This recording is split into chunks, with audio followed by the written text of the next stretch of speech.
You eat like a pig. My husband yelled at me, humiliating me in front of my entire family and kicking me out of the house.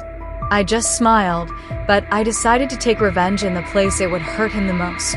The lesson I gave him changed his life forever. The crystal glass trembled as if it sensed the tragedy, just before the word pig exploded in the air and shattered Luciana's heart. Luciana was 38, with fine wrinkles carved by sleepless nights and tenderness, hands cracked from cheap detergent, and a sweet sparkle in her eyes that resembled that of children who still believe in miracles. She worked sewing costumes for a preschool, and when sewing wasn't enough, she sold cakes at the neighborhood fair.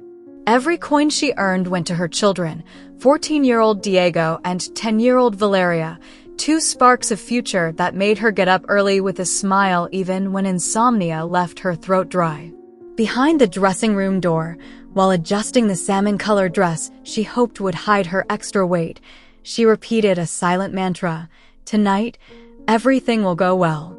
She had promised herself this wedding anniversary would be different. She decorated the dining room with white roses, embroidered napkins with each guest's initials, and hired a string quartet because Esteban loved the violin. Esteban, 42, one of the most sought-after architects in the city, sported elegant gray hairs, wore watches that cost as much as a used car, and talked about million-dollar projects as casually as others talk about the weather. When he entered a room, the conversation shifted to orbit around him as if gravity itself depended on his ego. He often said that success wasn't inherited, it was seized. Esteban's family arrived one by one, armed with critical glances. Teresa, the mother-in-law, wore an ivory-colored suit that was far too tight and balanced a pearl necklace that jingled every time she tilted her chin to inspect the details. Roberto, the older brother-in-law, joked about how bad traffic had gotten while throwing subtle digs at the homemade food. Alicia, the sister-in-law, looked at Luciana with courtesy-disguised pity and whispered to her husband whenever Luciana turned her back. Bathed in warm lights, the living room looked almost theatrical. Hanging chandeliers painted the long, immaculate table in golden hues, where glasses stood like a sparkling army and the cutlery lay perfectly aligned. A scent of wine sauce and spices drifted through the room, drawing praise even from the most cynical palates. Luciana placed each plate with trembling hands, silently praying no one would notice her sweat. Daniela, the young housemaid, flitted in and out like a shadow between the curtains. 22, wasp-waisted, gray-eyed, with a magazine cover smile, she carried the dishes with such grace it seemed she floated. When she bent down next to Esteban to offer more wine, he smiled with a gleam in his eyes that Luciana couldn't quite interpret. All she felt was a chill, an unpleasant premonition she chose to bury under layers of self-control. Dinner began with enthusiastic toasts.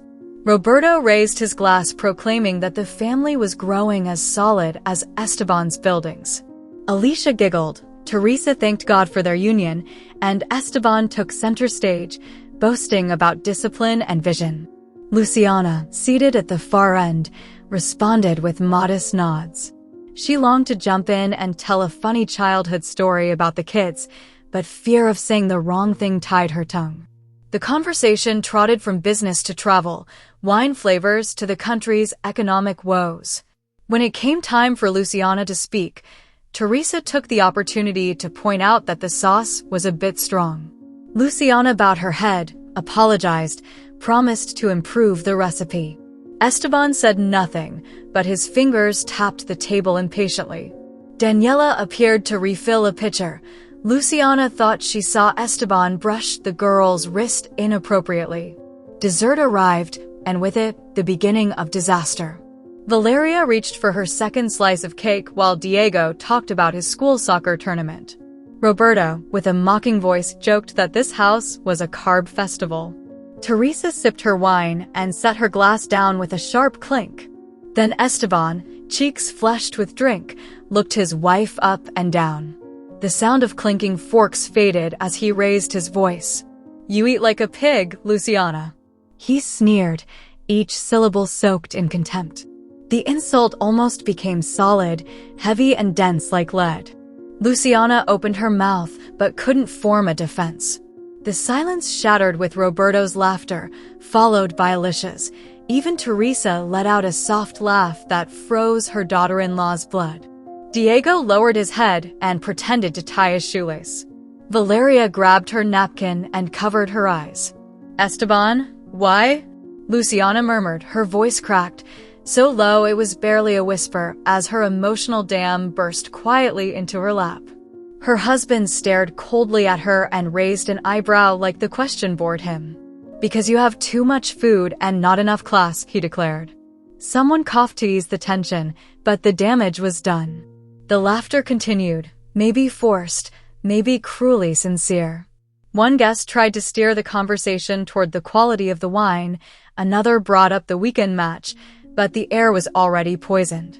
Luciana swallowed hard and forced herself to sit tall, clinging to a fragile dignity. Inside her chest, a storm raged, each cutting word digging in like a splinter. Daniela watched from the kitchen doorway. Her gray eyes burned with something like contempt, but for a brief moment, she gave Luciana a look of silent solidarity. The evening ended with stiff smiles and hasty goodbyes. Esteban didn't bother walking the guests to the gate. He left that courtesy to Daniela and retreated to his office. Luciana cleared the dishes amid crumbs of laughter and smashed bits of cake. Once everyone was gone, she tiptoed upstairs, shoes in hand so she wouldn't wake the children, and locked herself in the bathroom. There, she let the toilet lid fall, sat down, and allowed the tears to flow uncensored, silent so the man on the other side of the door wouldn't hear. 3 hours later, when the digital clock flashed 2 o'clock, she emerged from the bathroom with a swollen face and ragged breath. She entered the children's room and kissed Valeria on the forehead. The girl mumbled something incoherent and drifted back to sleep. Diego was curled up, clutching his soccer shirt. Luciana made herself a promise. She would protect her children from the shame that clung to her skin like soot. Dawn arrived wrapped in shades of gray. Luciana rose from the empty bed and walked to the kitchen with the intention of making coffee. She needed strong coffee to keep her balance. Her phone screen blinked with notifications. A group of old schoolmates had shared a video of Esteban lashing out at her. Someone had recorded the moment on a phone and uploaded it to social media. 100,000 views, comments filled with jokes, pig emojis, and photoshopped images of her face on cartoon animals. Luciana's hands clenched, her knuckles turned white. The phone fell to the floor with a dull thud. As she picked up the pieces of her pride, she heard firm footsteps.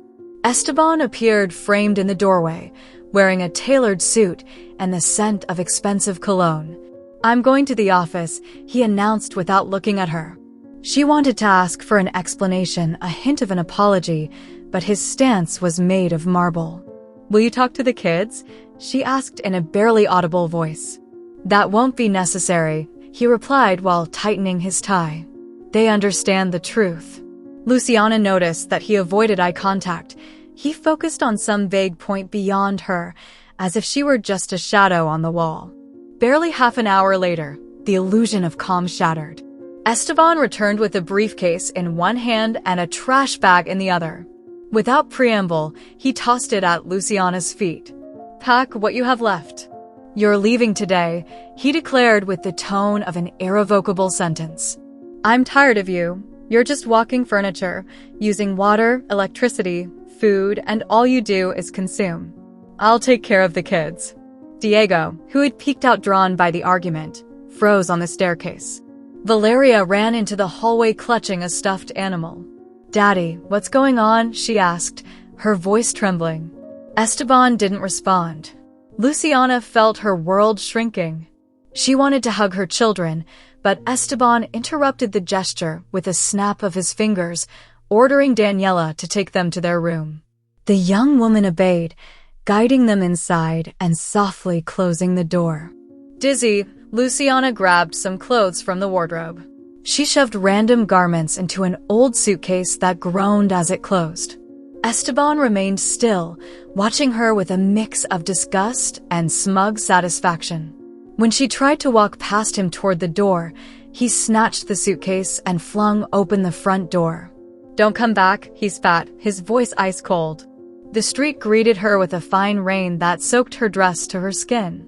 She had only taken 2 steps when the suitcase burst open at the seam, spilling clothes onto the wet pavement.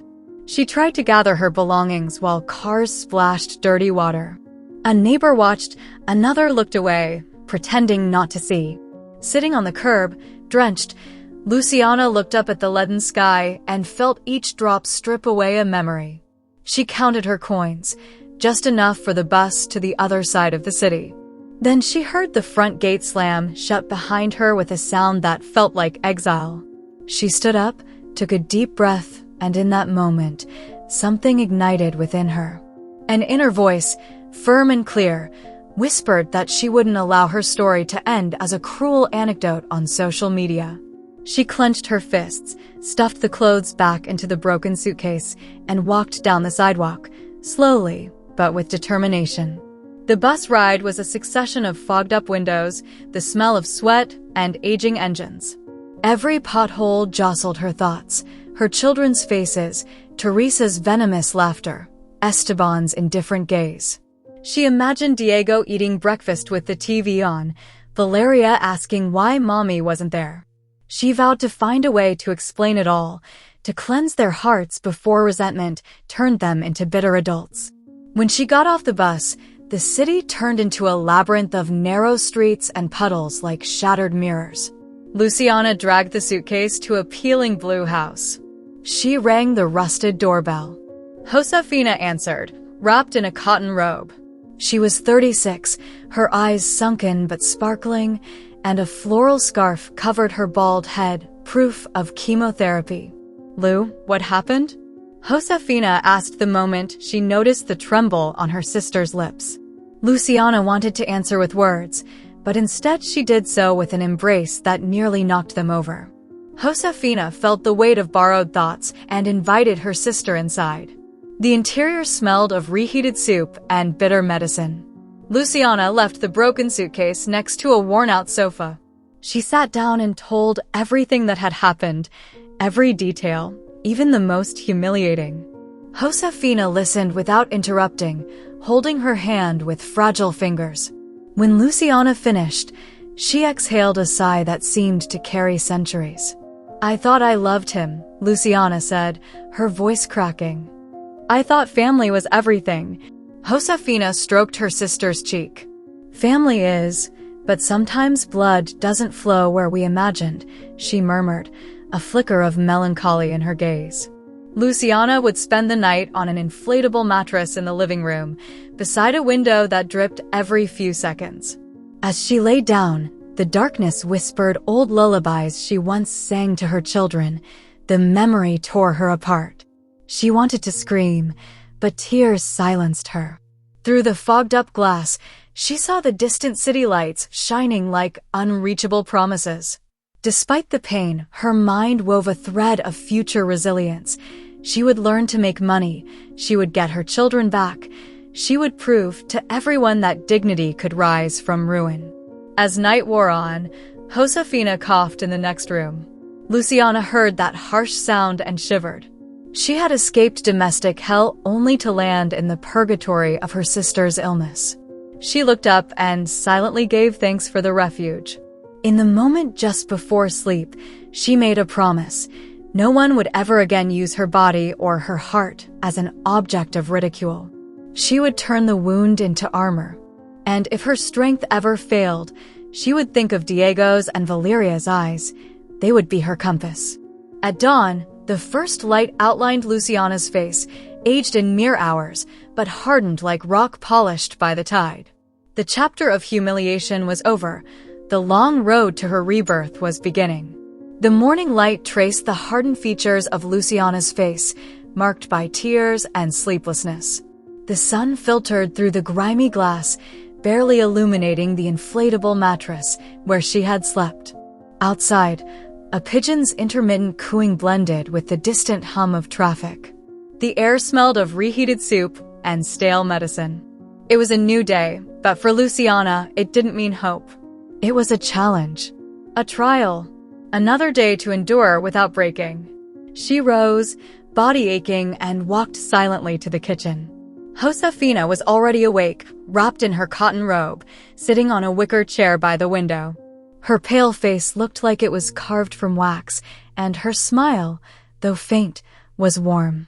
"I made you some coffee," Josefina said, handing her a trembling cup. "It's not much, but it warms the soul." Luciana took the cup in her hands as if clinging to that warmth might keep her from falling apart. For a few seconds, neither of them spoke. The steam rose like a silent prayer. "I heard you crying last night," Josefina said softly. "I thought about holding you, but it was hard to get up.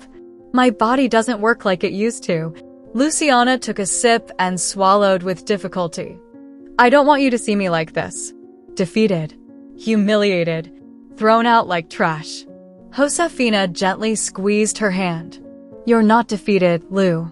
You're surviving. And that, when your soul is bleeding, is already a miracle."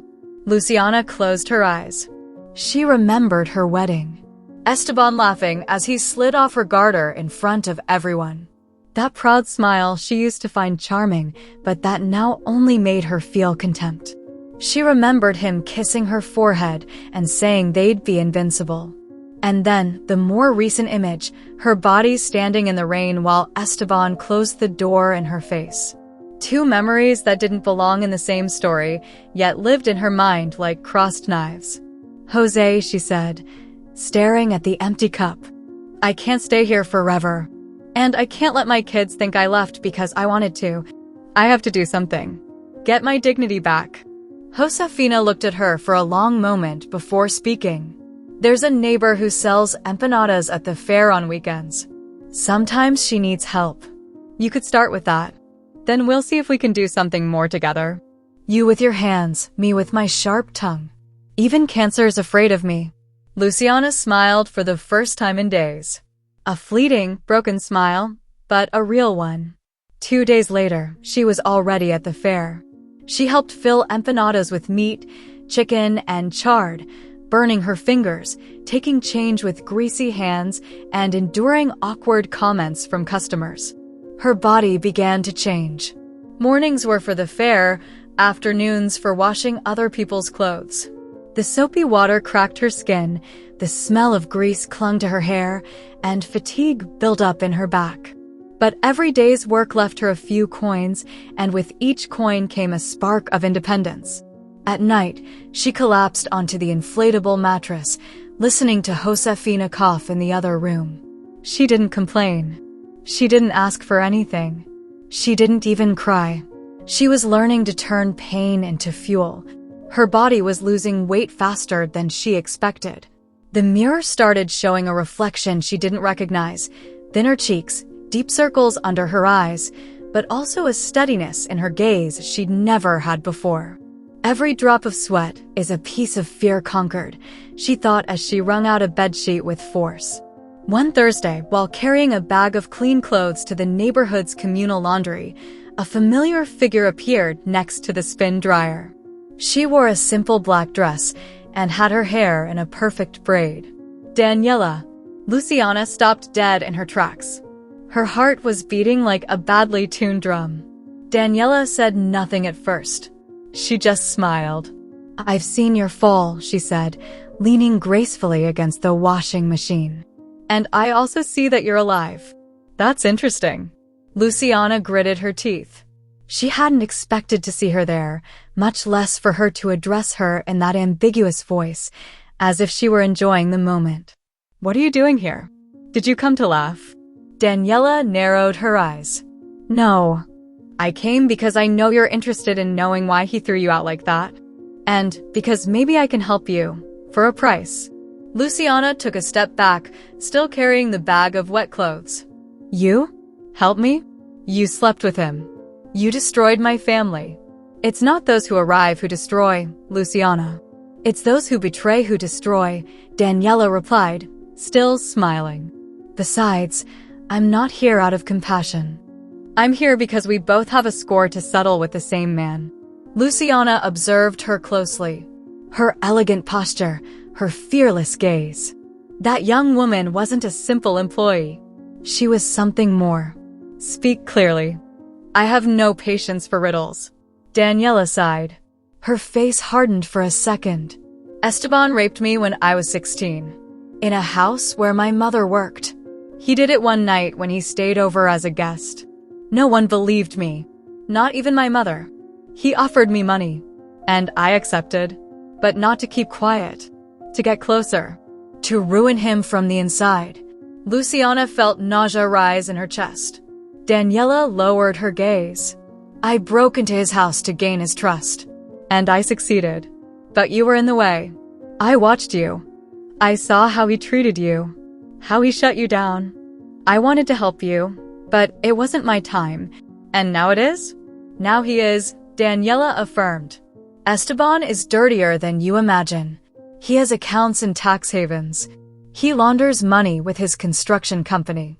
He is front men. There are women who have remained silent because they're afraid.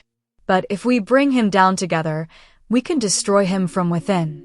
You know his world. I have proof. Luciana didn't respond.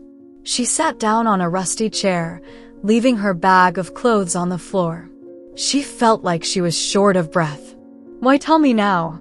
Daniela leaned toward her. Because now you have something you didn't have before. Nothing to lose. Luciana thought of Diego. Of Valeria. Of Josefina. Of Esteban's fingers closing the door to her house. Of the memes. The laughter. The years she spent loving a man who didn't know what the word love meant. What do you want from me? I want you to get into his company. As an assistant accountant. There's an open position. I have everything prepared. We need access to documents. And your face is still familiar in their offices. Luciana didn't answer immediately. She stood up, grabbed her bag, and before leaving, glanced at her out of the corner of her eye. If you're lying, I swear you'll regret it. Daniela nodded without losing her smile. And if I'm telling the truth, he'll be the one who regrets it. That night, Luciana returned home with her mind in a whirlwind. Josefina was waiting with hot soup. You look strange, she said, sipping with difficulty. What happened? Luciana hesitated. But then she told everything. Every word. Josefina didn't interrupt. She just listened as she clutched the spoon with trembling fingers. This is serious, Luciana. You're talking about revenge, crimes, diving into a war. It's not war, Jose. It's justice. They took everything from me. Even my children's respect. And now I have a chance. I don't know if I want to sink him or just prove I'm stronger. Josefina put the spoon down on the table. Then do it. But do it for yourself, not for him. Don't let hate turn you into his reflection. Luciana watched the steam rising from the soup, closed her eyes, and for the first time, she felt like she had a direction. The next morning, Daniela handed her an envelope with a modified resume and the address of Esteban's headquarters. Everything was set. There was even a fake recommendation letter signed by a former business partner. Luciana hesitated but knew it was the next step. At the building's entrance, with her new pulled-back hairstyle and a blouse borrowed from Josefina, Luciana lifted her chin. Passing through the metal detectors, she felt she was leaving behind the broken woman she had been. Her revenge wouldn't be loud. It would be surgical. And no one, not even Daniela, knew how far she was willing to go. Her revenge wouldn't be loud. It would be surgical, and no one, not even Daniela, knew how far she was willing to go. With that certainty pounding in her temples, Luciana crossed the main lobby of Grupo Herrera Arquitectos minutes before 8. She carried the papers Daniela had prepared and a resume designed to look bland. The guard scanned her reluctantly, stamped her temporary pass, and directed her to the service elevator. She rode up to the 17th floor, feeling that every meter away from the street brought her closer to the heart of the monster. The receptionist, dressed in a pearl gray suit as rigid as her hairstyle, led her down an endless hallway where the white light fell in precise stripes and the air smelled of disinfectant, stale coffee, and fear disguised as efficiency. The glass doors reflected her newly sculpted silhouette, hollow cheeks, steady eyes, chin held high. No one suspected that this assistant accountant carried dynamite wrapped in smiles. The position was humble, invoice review and filing. The supervisor didn't care about real experience. He wanted quick hands and a closed mouth. He signed the temporary contract with calm strokes. She remembered Josefina's voice wishing her luck between sips of mint tea. She also remembered Esteban's fingers gripping the briefcase the day he fired her. At that moment, she decided that every file passing through her hands would be a piece of the puzzle that would bring him down. The first hours passed in silence, broken only by the collective typing and the hum of the air conditioning. In front of her, rows of identical cubicles formed a personality-less labyrinth. The digital clock, embedded in the opposite wall, marked the minutes cruelly. While sorting yellowed files, Luciana memorized supplier names, codes, signatures. She learned the internal rhythm of a machine designed to accumulate fortunes and hide guilt. On the third day, Daniela sent her the first coded message, Shelf H4, green folder. During lunch, Luciana pretended to look for staples and found the folder behind an audit manual. Inside, she found copies of transfers to a Panamanian company with no staff or offices. Astronomical amounts, dates matching official bids, signatures of Esteban and a certain engineer Raya, an external advisor. She photographed every page with Josefina's old phone, put the folder back, and returned to her desk as if nothing had happened. In the afternoon, the department head, a woman with an angular face named Susana Benitez, appeared with a military step. She stopped right in front of her desk. Her eyes, black as ink, scanned the screen, the stacked papers, the phone, then rested on Luciana's eyes. "What are you doing with those files?" she asked, her tone just a degree below polite.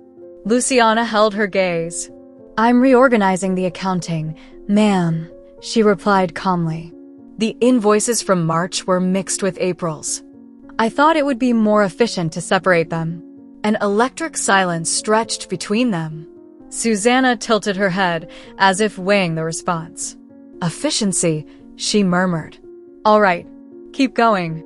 But avoid moving documents without direct authorization." "Of course," Luciana said. "It won't happen again." Susana walked away without saying goodbye. Luciana exhaled the breath she'd been holding. She knew the line was thin. One misstep, and her head would roll. That night, in the kitchen lit by Josefina's bare bulb, she reviewed the photos. Daniela arrived minutes later. She carried a tiny laptop, and dark circles betrayed her long hours of watchfulness. "This is gold," she said, enlarging the transfers. "Lots of zeros, shell companies, dates that smell like bribery. And look at the signature. It's the Minister of Infrastructures. Esteban has him wrapped around his finger." Luciana tightened her grip on the teacup. The deep feeling of betrayal mixed with astonishment at the scale of the crime. "How did you get these documents?" "He gave me access months ago, thinking I'm hopeless with numbers," Daniela answered. "Vanity is the biggest door. But there are pieces missing." "I'll get them," Luciana promised. "There will be cameras in the treasury area," the young woman warned. "And Susana already suspects. She's Esteban's loyal dog." "I'm invisible," Luciana said. "Just another assistant.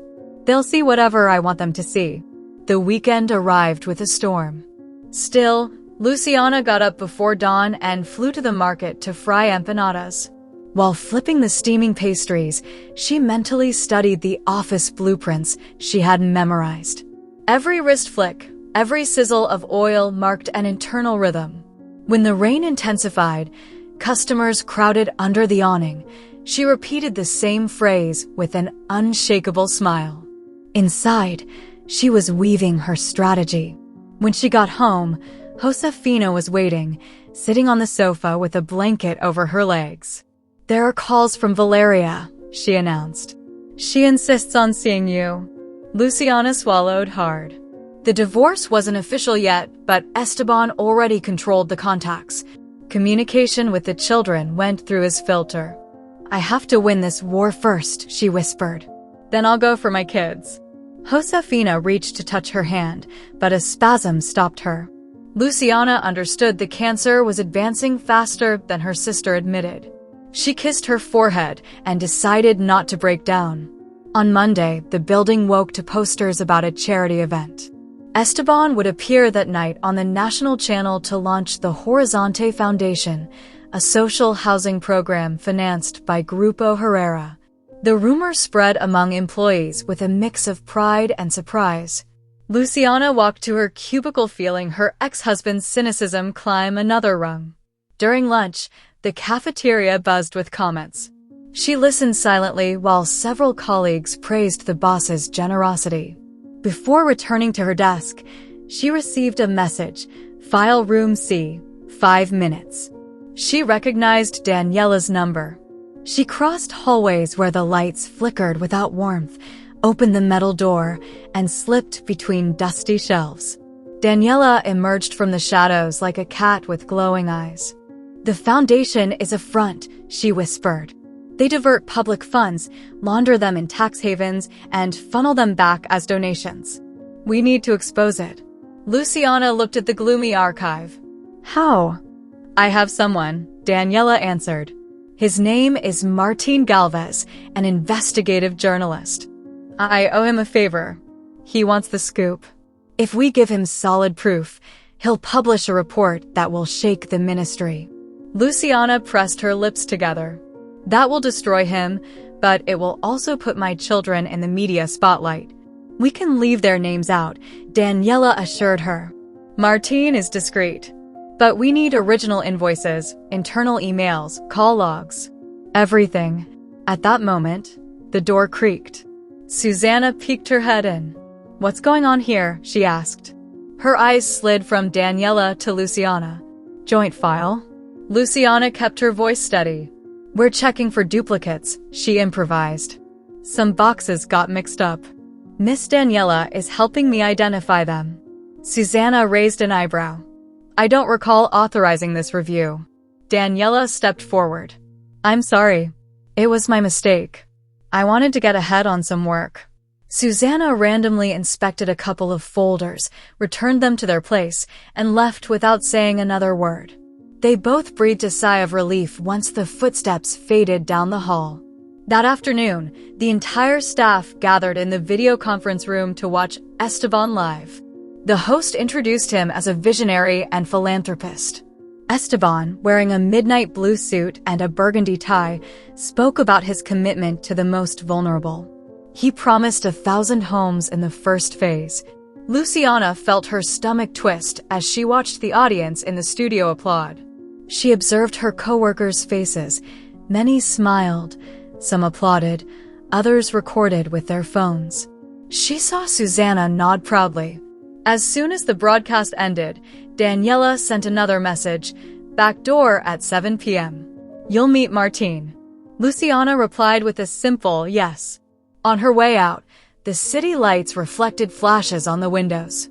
Luciana adjusted the borrowed coat from Josefina and walked toward the back of the building. The alley smelled of gasoline and roasted meat from a street cart. A gray van waited with the engine running. Martin rolled down the window. He was a man with stubble, sharp eyes, and an old scar on his cheek. Get in, he said.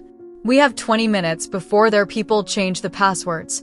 Luciana hesitated for a second, opened the door, and sat beside him. Daniela occupied the back, laptop open. The plan is simple, Martin explained as he started the engine. I need 3 key documents: the project's cash flow, supplier contracts, and the transfer order to the foundation. With that, we prove the money laundering circuit. I'll handle the rest with sources inside the ministry. Luciana took a deep breath. I'll get what you need. Give me 48 hours. Martin glanced at her out of the corner of his eye. Remember, this could get ugly. Esteban has dangerous backers. I know, she replied. I'm already in his hell. She returned home with her mind full of access routes and internal codes. She found Josefina asleep on the armchair, the blanket tangled around her feet. She turned on the low lamp and adjusted her pillow. Her sister opened her heavy eyes. "You're late," she murmured. "Everything's fine," Luciana replied, sitting beside her. Josefina studied her. "Don't lie to me. That sparkle is fire. Just be careful not to burn yourself." Luciana kissed her forehead. She wondered how many more nights she would have with her sister. Tuesday dawned with a leaden sky. Early in the morning, Susanna summoned Luciana to her office. The sand-colored walls were decorated with diplomas and a single family photo where the husband and 2 children posed with frozen smiles. "I've reviewed your performance," Susanna said, clasping her fingers. "You're efficient. Too efficient for a temp. Where did you say you came from?" Luciana felt a flutter in her throat. "I worked at a small accounting firm, ma'am. They closed due to non-payment. I'm just looking for stability."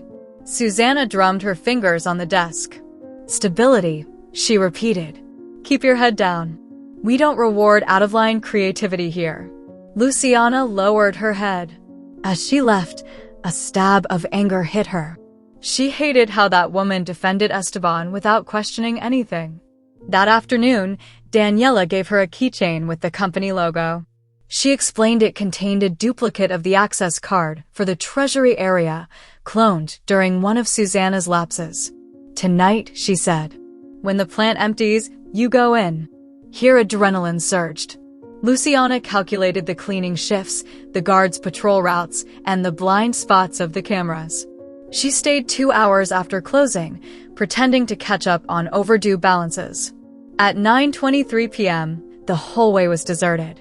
She slid the duplicate card into the slot. A short beep confirmed the door opening. The Treasury office smelled of varnished wood and air conditioning.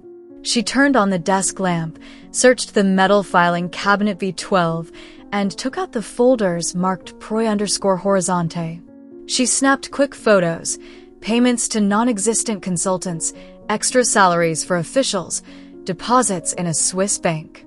She heard footsteps. She froze her pulse. Light silence. The footsteps receded. She closed the cabinet, erased her traces, and left. When she returned to her cubicle, her heart was pounding so hard she feared she might faint. She sent a message to Daniela. Got it. Minutes later, Susanna appeared at the end of the hallway. She looked around, then locked eyes with Luciana. It was as if the air turned acidic. The boss didn't approach. She simply jotted something down in her notebook and walked away. Martin received the files that very night. At the cafe next to the station, he reviewed the photos while the freight train roared on the other side of the window. "This is dynamite," he said. "I'll publish on the digital portal at dawn. But I need your testimony." Luciana tensed. "If I come forward, Esteban will destroy me with lawsuits. And my kids don't have a lawyer." Martin nodded. "Your identity stays confidential." "I'll use mine. I've been waiting years for a silver bullet like this." "We have to move," Luciana repeated, looking at Daniela, and the phrase hung in the shadows like a war drum. They knew every second was a bridge crumbling beneath their feet, so they spent the night designing the final blow-up close. On the table, among cups of cold coffee and Josefina's medicine bottles, they reviewed for the 100th time the intercepted emails, the altered accounting, and the video in which Esteban forced Daniela 6 years earlier. It wouldn't be enough just to post the truth online. He had activated his lawyers, bought journalists, pressured justice offices. They needed a setting where hypocrisy would boomerang before the impunity scheme was sealed. Fate served it on a silver platter. Esteban's 50th birthday, a gala at the Monaco Palace, elite political guests, and a legion of cameras hungry for headlines. The morning before the party, Luciana brought Josefina a bowl of lukewarm oatmeal that remained untouched. Her sister's skin had taken on an ash-gray tone, bones protruding beneath her pajamas. Seeing her, Josefina struggled to breathe. Her dry lips tried a wry smile. "Don't look at me like that. I can still growl," she joked in a faint voice. "You would have heard me scolding the doctor about the hospital menu." Luciana forced a smile, adjusted her pillow, and kissed her burning forehead. Part of her mind felt ungrateful for planning revenge, while her sister's life was burning out like a candle at the end of the wick. Another part understood that every step against Esteban was also a tribute to Josefina's resistance. When night fell, Daniela and Luciana donned different armor. Daniela chose a long emerald dress that hugged her waist, the same shade as the green carpet in Esteban's office, where he signed bribes. Luciana wore a fitted black suit, no jewelry, hair pulled back, the high collar like a barricade. Before leaving, Josefina asked them to come into her room. She gave them a worn wooden crucifix and said faith doesn't bend power, but sustains your pulse. Luciana tucked the cross into the inner pocket of her jacket with the same reverence, as if hiding blessed dynamite. The Monaco Palace gleamed with xenon lights, sweeping the avenue. Red carpet, barricades, curious onlookers behind security ropes. Luxury cars disgorged ministers, businessmen, celebrities, and 2 or 3 influencers hired to inflate the media bubble. Cameras flashed like fireworks when Esteban appeared, arm in arm with Teresa, his stern-faced mother-in-law. He radiated renewed confidence under his tuxedo. He pretended not to be surrounded by corrosive exposés while blowing kisses to the flashes. Teresa whispered praises about his resilience. Esteban smiled a calculated smile, the same a shark would wear if it could pose for a trophy photo of its prey. Luciana and Daniela waited for the host to enter. Then they showed fake invitations Martine had printed using the exact font of the event designer. Security checked the names, but ignored the nerves both women clenched with their teeth. In the main hall, a grand piano scattered Gershwin arpeggios over a sea of bustling conversations, champagne glasses, and expensive perfume. Crystal chandeliers hung like artificial constellations. As guests settled at round tables facing the stage, Martine entered through the side door with a hidden camera in the top button of his jacket. He melted into the waitstaff, offering salmon canapés and fig slices with foie gras. He exchanged a discreet signal with Luciana to confirm the live broadcast was working. Every image captured by his device streamed directly to a secure server. The Master of Ceremonies took the stage at 9. He presented a tribute video to the brilliant architect, where celebrities praised his philanthropy and children from poor neighborhoods thanked him for alleged scholarships. After the applause ended, Esteban ascended with Teresa, hugged the presenter, and spread his arms like a satisfied prophet. The orchestra lowered the volume. He took the microphone. "Dear friends, family, allies of this collective dream," he began with a nasal tone of subdued arrogance. "Tonight isn't about me, but about the people who believe a better country is possible. The Horizonte Foundation has delivered its first 15 homes and lies." Daniela's voice thundered from table 14. The golden script of the event shattered instantly. All eyes turned to the young woman who stood trembling but upright. Esteban froze. The corners of his lips twitched an almost imperceptible grimace that to Luciana was the first crack in the armor. "Who allows this interruption?" the presenter crackled, searching the guards with his eyes. Daniela walked up to the small staircase. Her heels clicked on the marble like the ticking of a judgment metronome. In her hand, she held a silver flash drive that sparkled under the spotlights. "I have proof that this man abuses women, defrauds the government, and launders money using the misery of the poorest," she declared, her voice trembling between anger and dignity. "And tonight, the world will see it." Murmurs, exclamations, the electric buzz of phones starting live streams on social media. Esteban dropped the microphone on the podium, his face tightened with a mix of fury and fear. He gave an invisible signal to his bodyguards. 2 burly men made their way forward. At that moment, Luciana crossed the room with determined steps, clutching a document folder to her chest. She climbed the side of the stage. The orchestra fell completely silent. Teresa covered her mouth. The bodyguards hesitated as another group of journalists raised large cameras, drawn by the scent of scandal. Luciana faced Esteban less than a meter away. He stared at her with wide eyes, unable to speak. She unfolded a stack of stamped papers. "All this is your legacy, Esteban. Justice is coming," she said calmly and firmly, projecting each syllable toward the stunned crowd. From the side, Martin streamed the scene live to his website. On the giant screen behind the stage, the image was mirrored thanks to a secret link he had programmed. Two windows alternated: the video of the assault, framed in shadows, and excerpts of fake invoices signed by Esteban. Daniela's skin wasn't visible, only her wrists struggling against Esteban's hand, devastating evidence already spreading across millions of phones. Collective outrage erupted. VIP guests stood up, some protesting, others leaving the room to protect their reputations. Teresa demanded the projection be cut off, but the technician was under Martin's orders and refused. Esteban tried to flee backstage. Daniela jumped down the last step and blocked his path with a steel gaze. "Not another step," she said. "Your party is over." The doors at the back suddenly burst open. Tax enforcement agents entered wearing vests and carrying arrest warrants. Flashes went off like a storm. Esteban barely managed to shout that it was a setup and that he would call the president. The agents handcuffed him in front of the crowd. One read the charges: tax fraud, bribery, systematic sexual abuse. The architect of high society was reduced to a man with tied hands and a wrinkled suit. As they took him away, Luciana breathed deeply. She felt the air in the room weigh half as much. Teresa tried to slap her, but a guard stopped her. Journalists surrounded Luciana with loud questions. She simply lowered her gaze.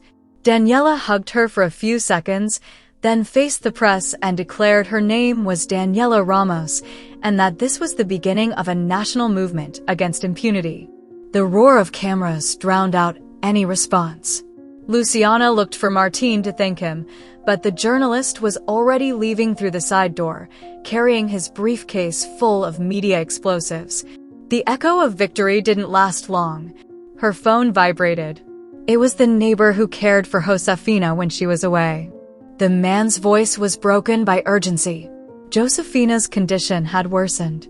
Luciana left the palace almost running, brushing off the makeshift congratulations and taking a taxi amid patrol sirens and stuck car horns. Daniela wanted to accompany her. Luciana nodded without speaking, and they both got in as the vehicle sped through avenues glowing fiercely with neon light. The house smelled of withered orchids. Next to the bed, the private oncologist sighed in helplessness and stepped aside. Josefina lay motionless, breathing shallowly. Luciana knelt, took her sister's cold hand, and pressed it to her cheek. Daniela stepped back to give them privacy. Josefina's eyes barely opened. The light faded like a firefly in October. "Did you succeed?" she whispered. "Yes," Luciana replied with warm tears. "He paid." "The whole country saw it?" "Good," Josefina murmured. A spasm ran through her body. "Listen, I have to tell you something before I go." Luciana leaned close to her sister's ear so she wouldn't have to use her voice. "Your youngest son," Josefina struggled to say, "is not Esteban's." The words hit like an axe blow. Luciana was speechless, feeling sudden dizziness. "What?" she managed to ask. "He is," Josefina coughed. "Remember Gabriel, your first love? When you thought no one loved you, you came to my apartment. That night happened. You got pregnant, and then Esteban proposed. I never doubted it. Diego carries his kind blood. But I never told you because I feared the shame would destroy you." Josefina's gaze fixed on a point beyond the ceiling. Luciana cried silently, tears flowing like warm streams across her skin.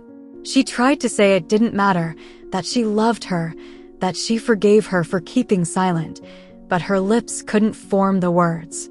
Josefina exhaled deeply, as if releasing a balloon from deep inside her chest. Then, silence. Luciana rested her forehead on the mattress. She felt a roaring in her ears. Daniela entered, saw the scene, approached quietly, and placed a hand on Luciana's shoulder. "She's gone," said the young woman, and the phrase danced in the air with the fragility of a candle flickering out. Luciana hugged the lifeless body. She didn't notice the minute hand or the distant sirens announcing the morgue's arrival. She closed her eyes and remembered their shared childhood, the laughter, the nighttime fears, the sisterly bond weaving eternal promises inside a bedsheet. At dawn, the house filled with whispers and footsteps. The forensic team took the body away. Daniela organized the paperwork. The neighbor made coffee for everyone. Luciana felt hollow. The unimaginable task of telling Diego the truth remained. With Valeria, she would wait. She was still too young to understand the sharp tone of adult sin. That afternoon, she showed up at the school where the boy studied. She asked the administration to call him. Diego appeared with his backpack slung over one shoulder and his wrinkled soccer team shirt. Seeing her, he furrowed his brow. "Mom, did something happen?" "Is Dad?" "Your father is fine," Luciana answered slowly. "I need to talk to you about something very important." They requested an empty classroom. When they were alone, Luciana felt the walls closing in. She swallowed hard until she could form a sentence. "Diego, I promised myself I would never lie to you. And today I have to keep that promise." She took a deep breath. "Your Aunt Josefina has passed away. And before she left, she told me something you need to know. I want you to hear it from me." Diego went pale. He dropped his backpack. "What is it?" Luciana took his trembling hands. "Your biological father isn't Esteban." The bare statement hung suspended.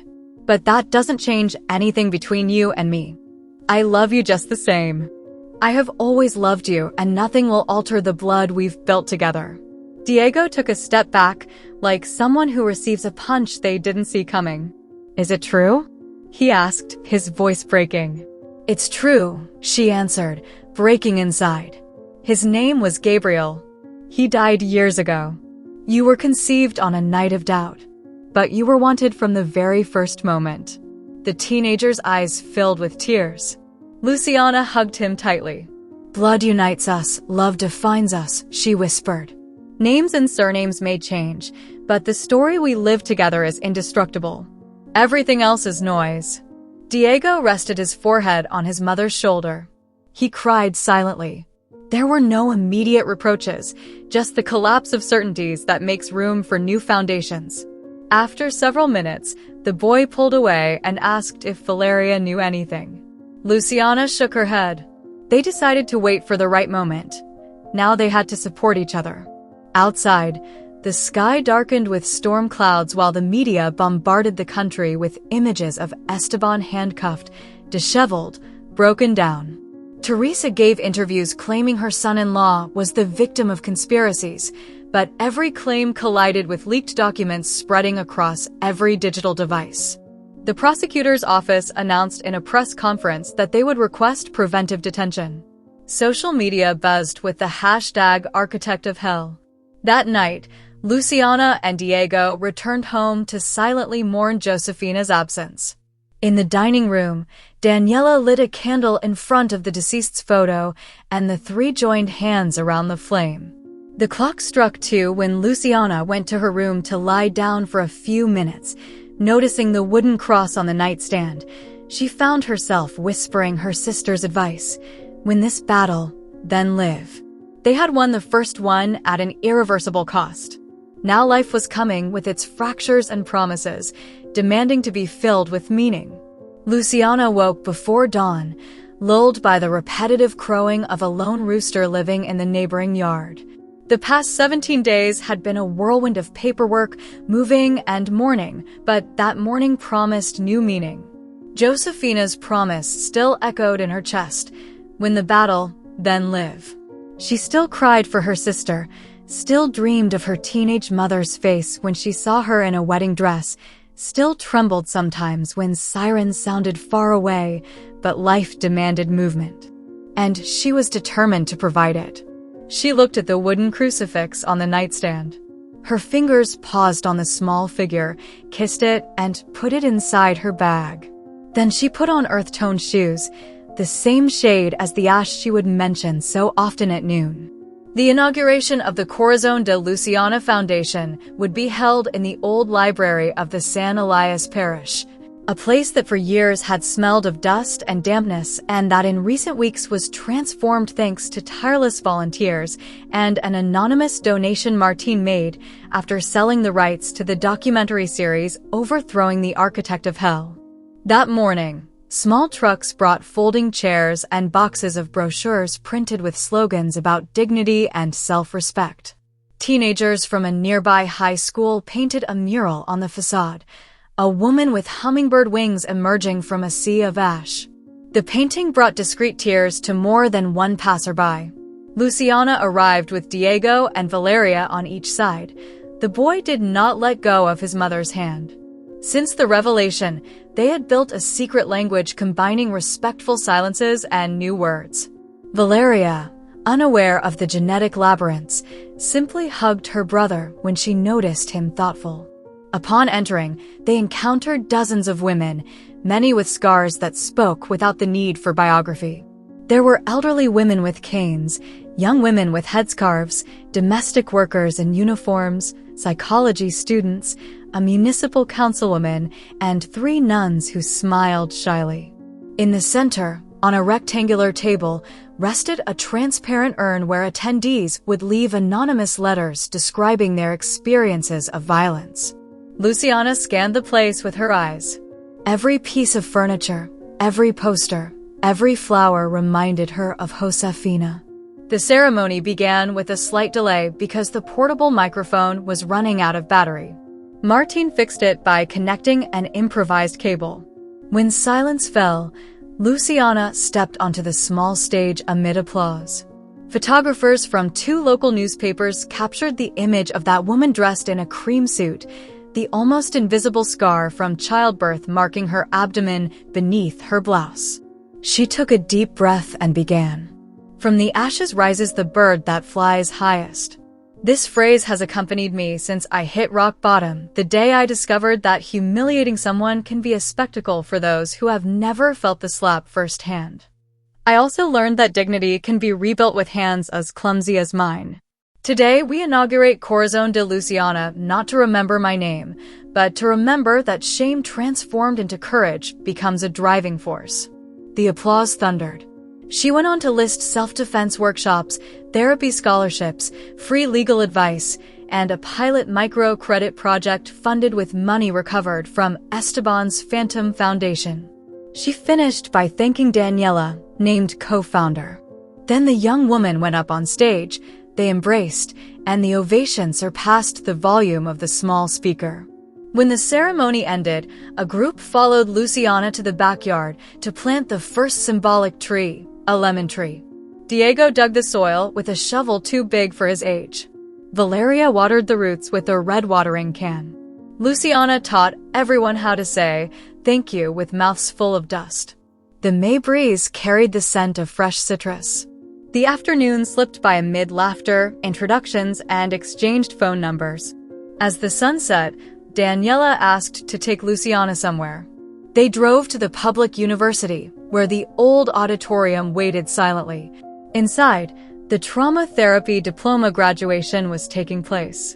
Daniela wanted Luciana to be the first to know she had passed the final exam with honors. When the dean handed over the diploma, the young woman spotted Luciana from the stage, raised the scroll, and made a knowing victory gesture. When she came down, they hugged without words. "This is yours too," Daniela said. "No," Luciana replied with a smile. "It's ours."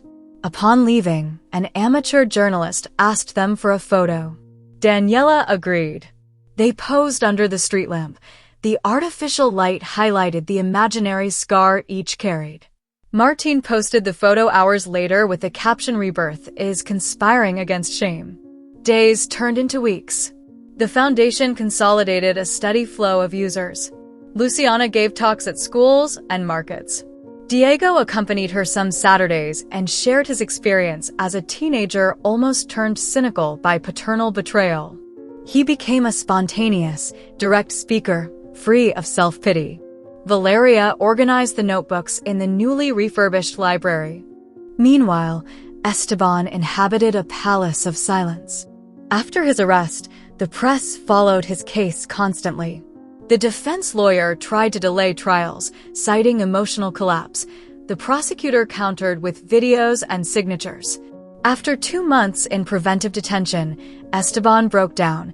He tried to jump from the 3rd floor of the infirmary, fractured his spine, and became paraplegic. The judge granted house arrest for medical reasons. He returned to the mansion of his past glories, transformed into a cage. From the window, he saw the garden flooded with neglect. Teresa visited him frequently, but no longer ordered the servants with her former certainty. Banks froze accounts. The company entered technical bankruptcy. Esteban went from bed to motorized chair and from the chair to the TV monitor. At night, his own philanthropic speeches played on repeat, mocking him internally. One hot afternoon, the main news announced the Woman of the Year award for Luciana Herrera.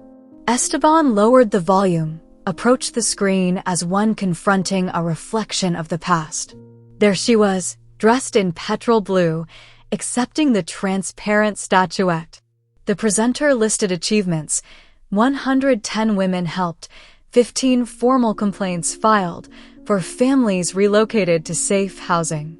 The audience's applause sounded dry to him. His eyes moistened with outrage, finding a way out. Days later, he received a letter signed by Luciana requesting a visit. He asked to see her.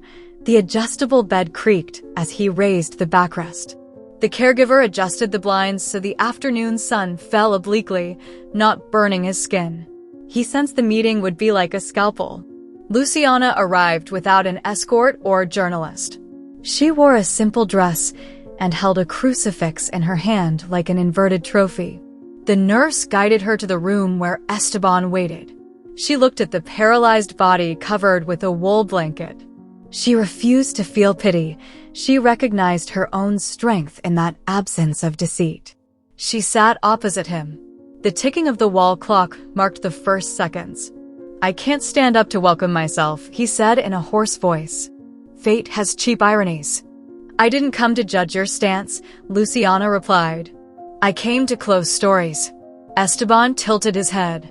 His eyes seemed sunk in perpetual shadows. "Do you want to hear apologies? Compassion?" "Neither," she answered. "I want to say the last sentence of this chapter and go live." He swallowed. A coughing fit cut off his breath for a few seconds. Luciana waited. "Then speak," Esteban whispered. "Thank you for breaking me," she said calmly. "Without you, I wouldn't have rebuilt my greatness." She didn't add anything.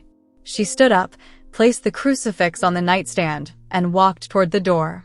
Esteban followed her with his eyes. Something like a sob caught in his throat, but never blossomed. She left without turning around. The caretaker closed the door behind her and opened the blinds. The light struck the architect's face like a verdict. Luciana stopped in the hallway and breathed. She felt a deep chill, not of fear, but of release. She understood that the mansion was no longer a prison for her, only for the one who lived in it. She walked toward the exit where Daniela was waiting in the car. "Ready?" the young woman asked. "Ready," Luciana replied. As they drove, the radio reported that the Minister of Infrastructure was facing questioning over contracts signed with Esteban's company. Daniela turned off the radio. Both kept a soft silence, like freshly washed sheets. The following months solidified the new normal. Daniela opened a therapy office on the foundation's ground floor. She attended abuse survivors 3 afternoons a week. The rest of the time, she gave workshops at community centers. Luciana managed donations and formed support circles. She discovered that the hardest part wasn't hearing horror stories, but convincing survivors of their right to dream after hell. Sometimes exhaustion hit her like a train. On those days, she took refuge in the kitchen and prepared empanadas using Josefina's recipe, sharing the flavor with Diego and Valeria in the yard beside the lemon tree, whose canopy already gave off a fresh scent. Exactly 1 year after the gala that brought down the architect, the call came for the International Woman of the Year award. The foundation went viral thanks to a video where mother and son shared how shame became their engine. Luciana agreed to travel to Brussels on the condition of not wearing expensive dresses. She wore the same silver chain Josefina had on her 17th birthday. At the gala, she gave a brief speech about collective resilience and hope as a form of rebellion. She closed with a phrase the world echoed on social media: "True revenge is living fully. Not like before, but better." That night, upon returning to the hotel, she turned on her phone and found hundreds of messages from women she would never meet, thanking her for the spark. She looked at the city lit up beyond the window. She thought that pain doesn't vanish. It transforms, mutates, germinates, plants seeds. And she chose to stay awake a little longer in case somewhere else another woman raised her voice. Days later, she returned to her neighborhood and resumed her routine. She supervised the construction of a community dining hall funded with European funds and royalties from the documentary series. She installed a playroom for girls and boys. She introduced self-defense classes led by a former boxer who admired her from the fair.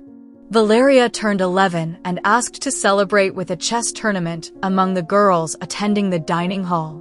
Diego, now captain of his youth team, offered to referee the championship. Luciana watched them and felt a burst of pure pride. She found herself wishing Josefina could witness that scene.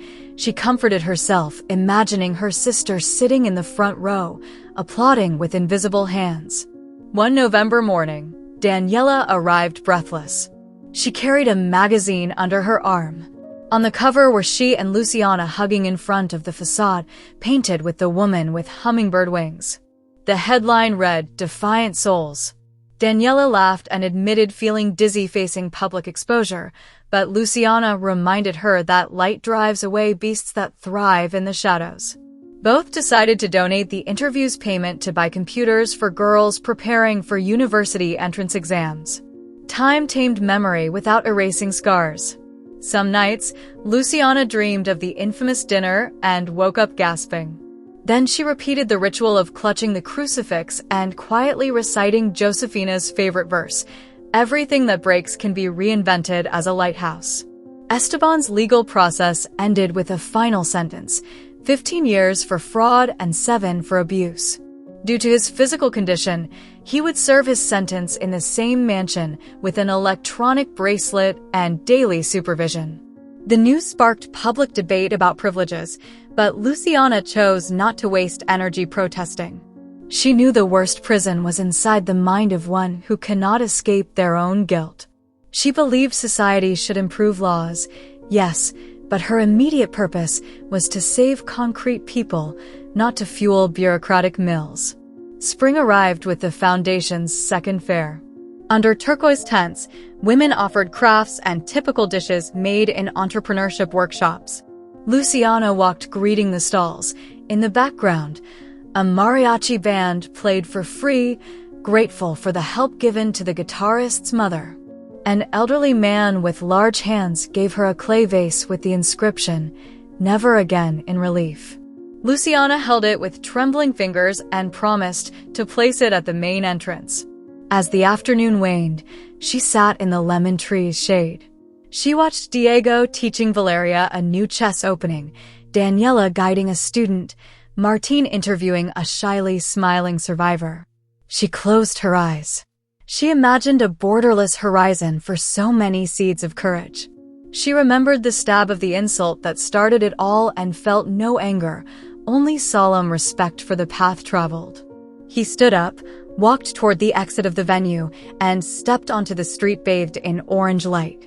The sun was leaning against the skyline of the buildings. His silhouette stretched out over the cobblestones like a silent witness to transformation. He thought that maybe one day he would travel with Diego to Gabriel's grave to tell him how his son had grown brave, or perhaps he would start a rural project with Valeria to teach how to cultivate lemon trees. For now, the simple certainty of walking lightly was enough. The sky turned golden and pink.